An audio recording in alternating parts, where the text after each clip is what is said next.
One of the main reasons for the failure of Buran was the political state of Russia during the late 80s and early 90s. At the time, the Soviet leader was Mikhail Gorbachev, who would remain there until the Union's fall in '91. During the Reagan presidency, the US would attempt to push back pro-communist governments using anti-communist guerrillas. But one of Reagan's biggest successes when it came to the Soviet Union was the Geneva Summit, in which he would successfully lessen the tensions between the two nations.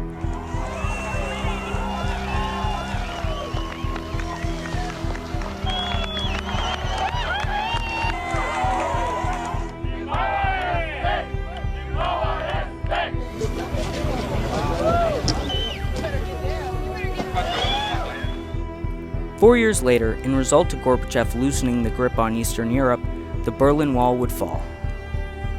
Later that year, President George H.W. Bush would also meet with Gorbachev. He would push him to keep working on reform efforts with the end goal of making the USSR a democratic system. In 1990, Gorbachev would allow multi-party democratic elections, but he would still face several internal pressures, most of which would come from die-hard communists who were against democratization. And due to a growing distaste between Gorbachev and his original press secretary Boris Yeltsin, Bush decided that it would be with best interest to only speak with Gorbachev if he were to continue his reforms. During the next year, violent uprisings would begin. But even with all previous forward steps, the Soviets still launched tanks in an attempt to control the protests. This move would later be shunned by Americans. To make matters worse for Gorbachev, he was later attempting to prevent the disintegration of the Soviet Union, and this would lead to America supporting Yeltsin instead.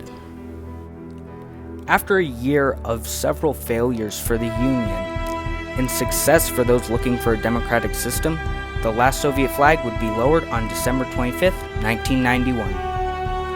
Although the Buran shuttle didn't appear once in this video, I felt it necessary to bring all this stuff up because it was an important part as to why the shuttle failed.